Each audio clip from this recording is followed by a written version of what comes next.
What you think about that? What you think about anything? What you think about you? What you think about me? What you think about that? What you think about that? What you think about anything? What you think about you? What you think about me? What you think about that? I get so sick and tired of faking all the moves. I know everything that comes between us. I'm gonna let you stew. It's the 1960s, and across much of Latin America, something just doesn't add up. I mean, this is one of the most Christian places on earth.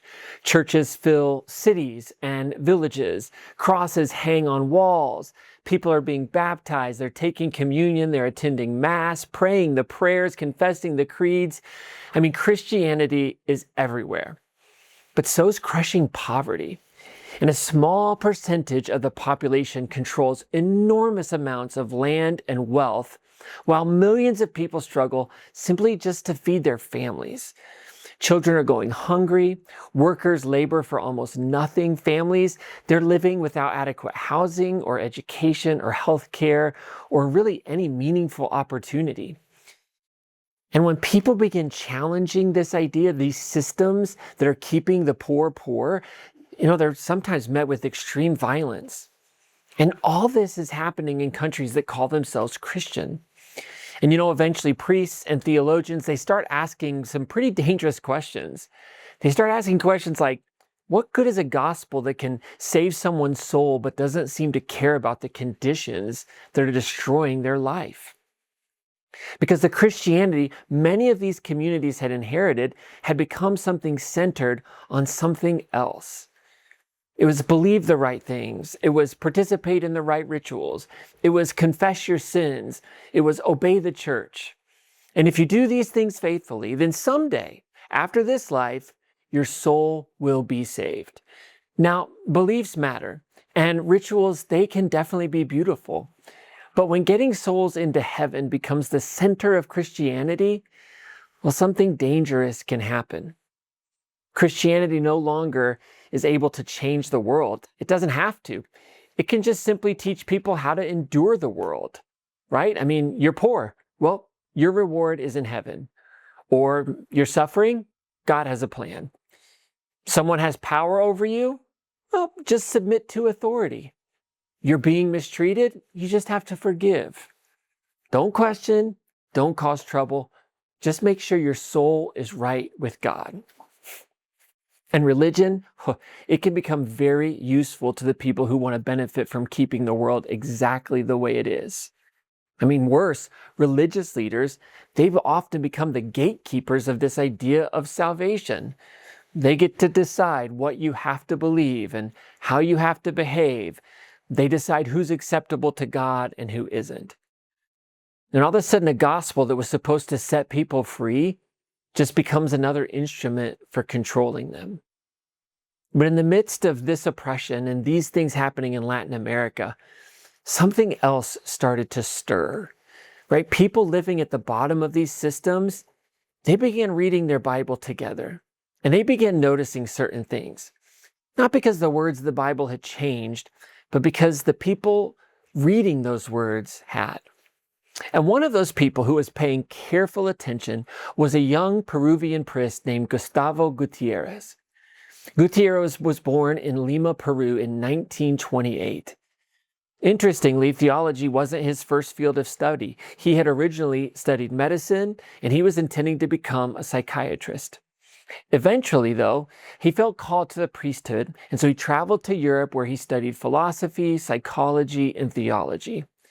And he received the kind of serious theological education that prepared him to wrestle with all the great questions Christians had been debating for centuries, right? The big questions, like the questions that are in our Fresh Perspective group, right? Who is God? What is salvation? What is sin? Who is Jesus?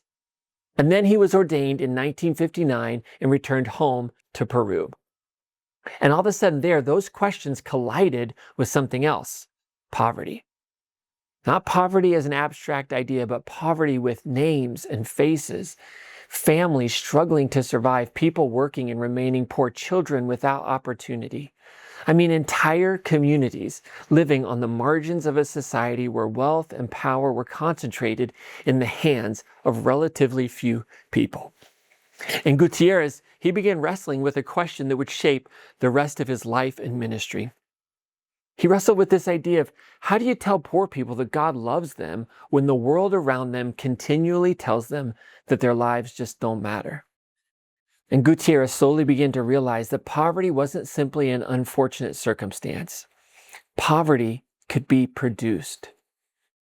He realized that there were economic systems and political systems and social structures that benefited some people while keeping others poor.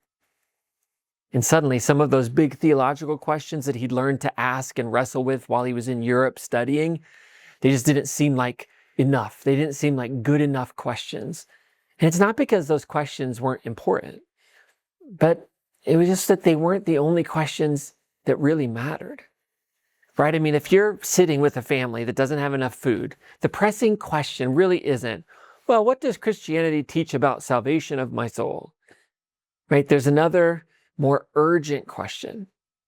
What does salvation mean right here, right now? What does good news mean to someone who's hungry? What does salvation mean to someone being actively exploited by those in power? What does the kingdom of God mean to someone who's never had power? And Gutierrez went back to scriptures with those kinds of questions.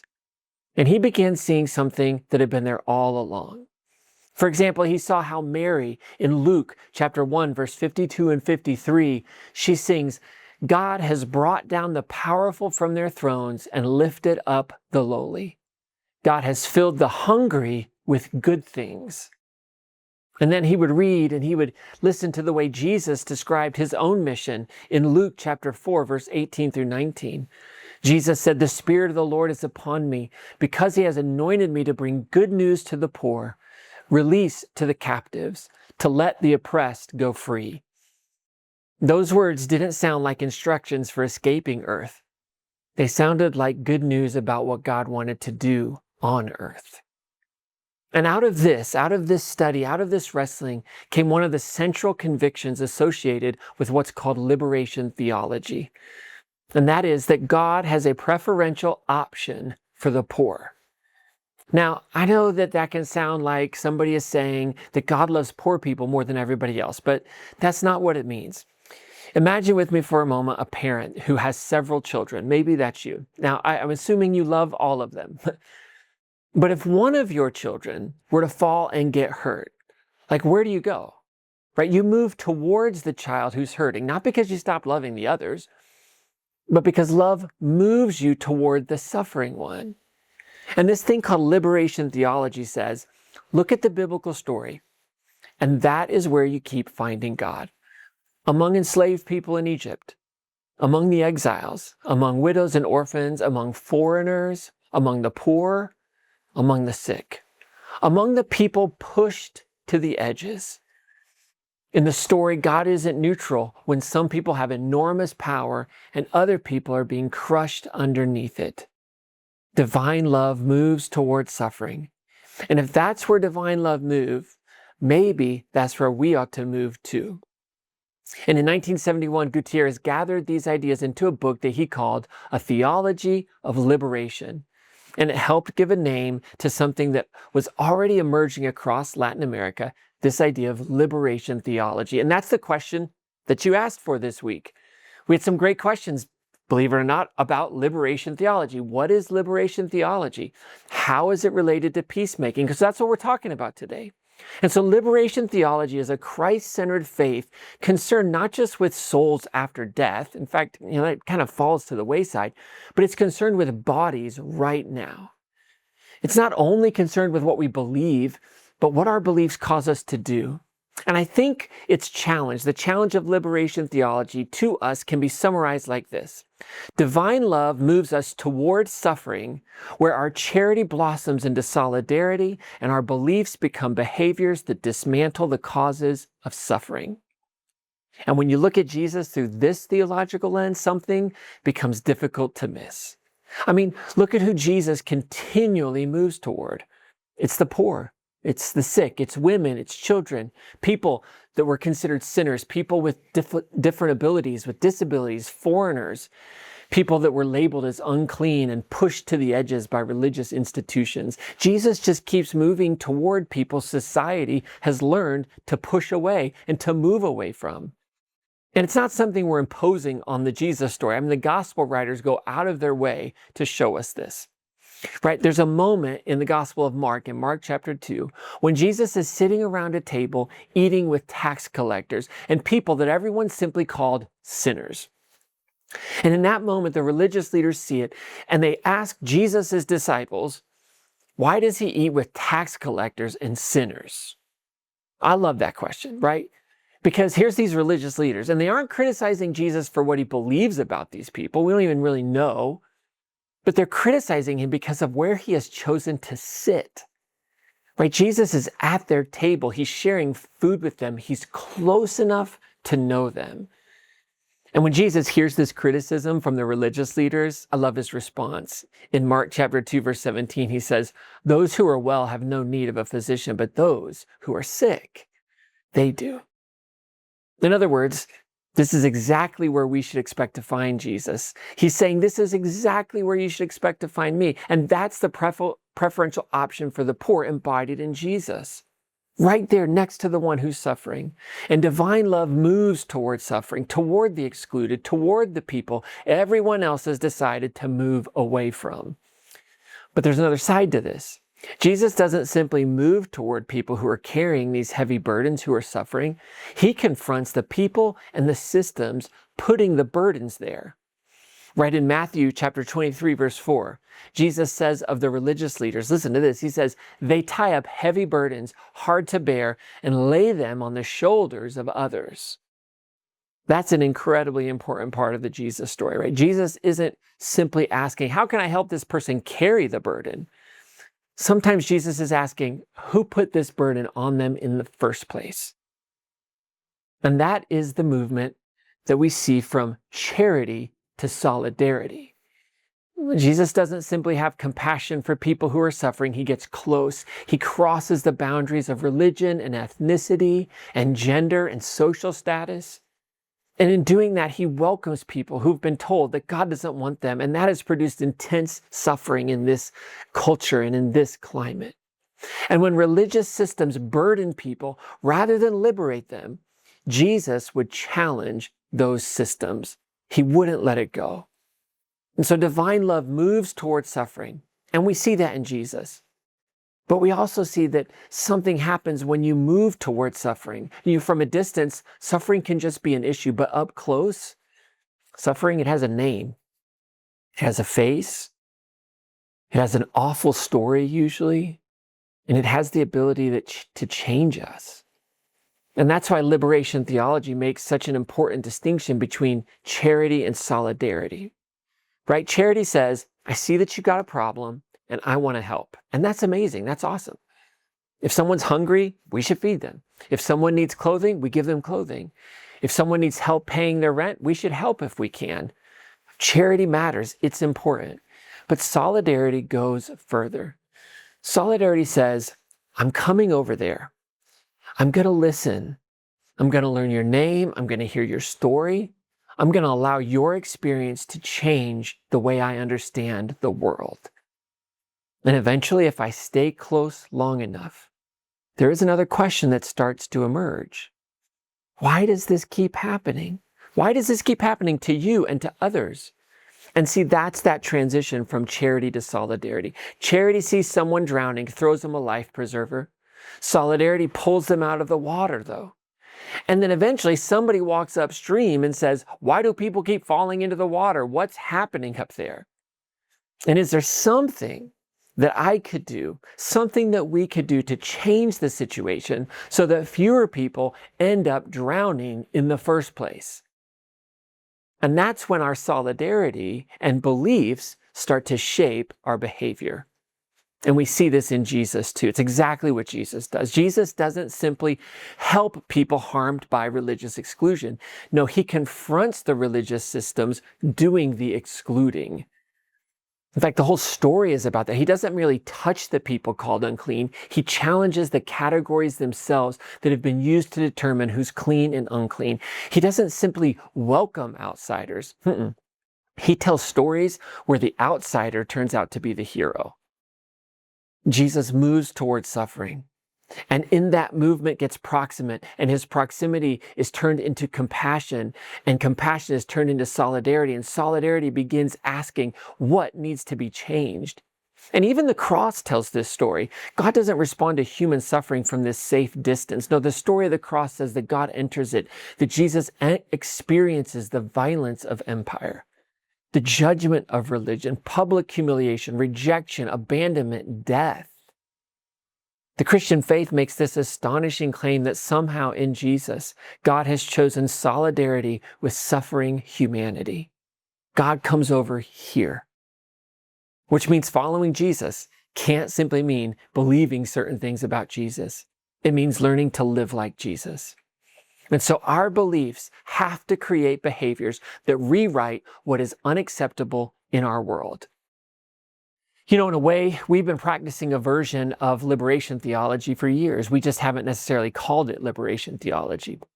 We've talked about it in terms, and we've called it our 5 unacceptable truths.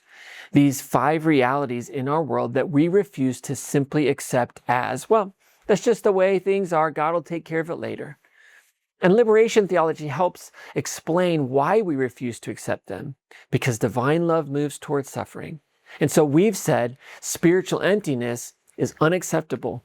So we work towards spiritual vitality. Not because we need everybody to believe exactly what we believe. I mean, actually, it's almost the opposite. We just want to create space where people can ask questions, where we can all bring our doubts, where people who have maybe been wounded by religion can discover that spirituality doesn't really have to be frightening, certainly doesn't need to be controlling.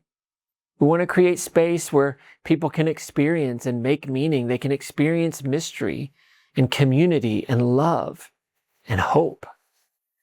And if we believe every person is loved by God, then that belief has to affect the kind of spiritual community we create, right? Belief becomes behavior. Secondly, we've also said poverty is unacceptable. So what do? We work toward physical and financial flourishing. I said this earlier. Charity sees someone hungry and says, let me get you something to eat. And that's good. We should do that. But solidarity moves us closer and eventually requires us to ask, why are you hungry? We have to ask the tough questions. What's happening with housing? What's happening with wages? What's happening with healthcare? What's happening with access to opportunity? What is it that's keeping people trapped? And what can we change so that fewer people need our charity in the first place? Charity blossoms into solidarity. Now, we've also said illiteracy is unacceptable, so we work toward education and opportunity. You know, we can give a child a book. That's charity, and it's good. Our school supply drive that we're in right now with our partner school, Edmondson, is beautiful and it's necessary, but it's not enough. Solidarity asks whether that child has the same opportunity to learn and flourish as the child that lives 10 miles away. It asks what barriers are standing between that child and their future. And then it asks, what can we do about those barriers? You know, we've also said fear of the other is unacceptable. So we work toward inclusion and affirmation. Racism, sexism, homophobia, xenophobia, discrimination in any form is anti-Christ behavior. Every story human beings have invented that allows us to divide the world into people who belong and people who don't destroys us. And it stands in opposition to the work of love.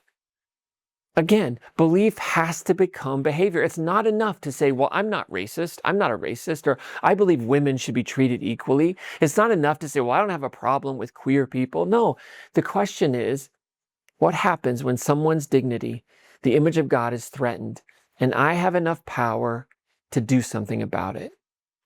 Do I move toward him? Do I stand beside him?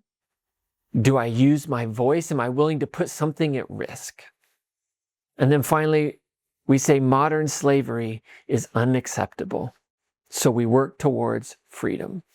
Because wherever human beings are being treated as commodities rather than people, wherever someone's body, their labor, their sexuality, or their vulnerability is being exploited for someone else's benefit, divine love moves towards them. And so do we. And so these are 5 very different problems. But maybe now we can see that there's a thread that runs through all 5. Divine love moves us towards those suffering under them. And when we get close enough to suffering, charity begins blossoming into solidarity. And when solidarity helps us understand why people are suffering, our beliefs become behaviors that begin dismantling the things that cause the suffering. We get to the roots, and that's liberation theology. But I think it's also something else. It's hope. Because hope isn't believing everything is going to magically work out. We talked about this last week. Hope isn't closing our eyes, crossing our fingers, not looking at those who are suffering and saying, well, God has a plan. Hope isn't sitting around waiting for God to fix the world. Hope means looking honestly at the world as it is and refusing to believe that what is must always be what will be. And there's a person whose life can help us understand what that kind of hope looks like. His name was Oscar Romero. Romero was born in El Salvador in 1917. He became a Catholic priest and then eventually a bishop. And you know, Romero wasn't initially known as a radical. It was kind of quite the opposite, actually. He was considered cautious, even traditional or relatively conservative. And when he was appointed Archbishop of San Salvador in 1977, there were lots of wealthy and powerful Salvadorians who were actually happy about it because they thought they knew what kind of archbishop they were getting, someone safe. But El Salvador was becoming an increasingly violent place.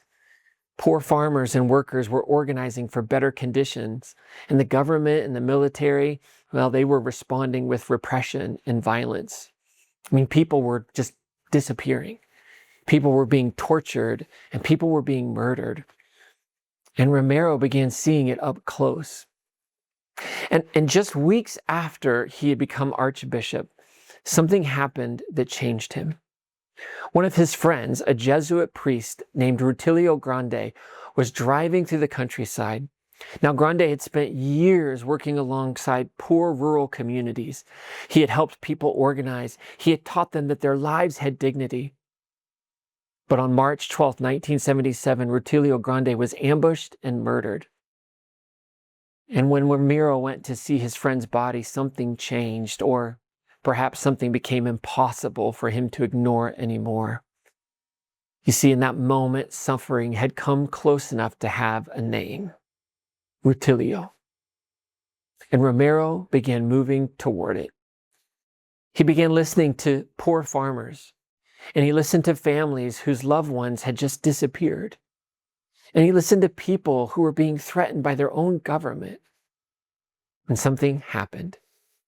Charity blossomed into solidarity. And Romero, he began using the power that he had. And his sermons were broadcast across El Salvador by radio. And he named the names of the people who had disappeared. He spoke about the violence that was being committed against the poor. He challenged the government. He challenged the wealthy. He challenged the military. Eventually, he even appealed directly to soldiers, asking them, compelling them not to participate in the killing of their own people. You see, his beliefs had become behavior. And that behavior was now confronting the causes of suffering. And on March 24th, 1980, Romero was celebrating Mass. And he stood behind the altar that day. and an assassin came and shot and killed him. He died because he had decided that the gospel could not remain safely inside the church while people suffered outside it. Now, I don't tell you Romero's story because I think we're all supposed to become Oscar Romero. I tell you it because Romero demonstrates something that liberation theology wants every one of us to understand, regardless of our age, regardless of where we work or where we live. He used what he had. He had a voice, so he used his voice. He had a pulpit, so he used his pulpit. He had influence, and so he used his influence. He had the ability to stand beside people who had less power than he did, so he stood beside them. And that's where his story becomes ours. Because every one of us has something. A voice, a vote, money, relationships, a workplace, a classroom, a business, a neighborhood, a table where decisions are made, a moment when somebody is being diminished and we can either stay quiet or say something. The truth is, none of us can do everything, but we can all do something to participate in hope. Every one of us can move towards suffering.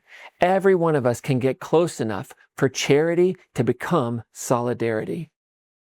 And every one of us can find some place where what we say we believe becomes something we actually do. And that's what I mean by participating in hope. You know, there's a phrase we've said around here thousands of times. It's on our signs, it's on our t-shirts, it's in our logo. And they are beautiful words. But liberation theology challenges us to make sure that they're more than just a slogan. It challenges us to make them become a promise. Hope is here must be more than a slogan. Solidarity and behavior turn it into a promise. When someone is spiritually empty and wondering whether there's anything meaningful left to believe, hope is here. When poverty is stealing someone's dignity and their opportunity to flourish, hope is here. When a child needs someone to believe in their future, hope is here. And when racism, sexism, or homophobia tells someone that they are less valuable, less worthy, or less loved, hope is here. And when someone is exploited or trafficked, enslaved, or robbed of their freedom, hope is here. Not because we printed those words on a logo, but because we showed up. Because divine love moved us towards suffering. Because our charity blossomed into solidarity. Because our beliefs became behaviors that began dismantling the causes of suffering. And that's how a slogan becomes a promise. And maybe that's what it means to be an everyday, normal peacemaker. We don't just believe in hope. What do? We participate in it. And participating in it means we move towards suffering. We stand in solidarity and we use whatever power we have. And wherever we find ourselves, we keep asking, what does liberation look like here? What does freedom look like here? What does hope look like here? And then we do whatever part is ours to do. We participate. We participate in justice. We participate in freedom. We participate in healing. We participate in loving. And together we are participating in hope. And we do this so that wherever people encounter us, you, me, individually, our church, wherever divine love sends us, wherever suffering needs someone willing to move toward it, those three words aren't simply something we say. They become something people experience. Hope is here. So what is God inviting you into today? Maybe it's to attend the interest meeting for the Happy Givers trip that's coming up. Maybe it's to read Gutierrez's book, A Theology of Liberation. Or there's a great lecture from 1998 on liberation theology from Father Richard Rohr on YouTube. Maybe sit down and watch that. You know, our communion symbols, they remind us each week that suffering is not the end of the story of life. It's not even the edge of the story of life, but it's the very center of it. It's just what happens. It's where we meet the divine. It's where we're transformed. And so today, wherever you are, I hope you have something there that can remind you of the communion elements, right? And that you can listen to this next video and think about how love is bigger than any of the unacceptable truths in this world. The lyric that challenges me the most in this song is a prayer that just says, I am yours, use me, Lord. Now, for me, this represents my desire to be used by love, not to be some slave to some Zeus-like deity far away in the sky, but to allow love to guide me and call me into solidarity and behavior that brings hope into the unacceptable truths of our world.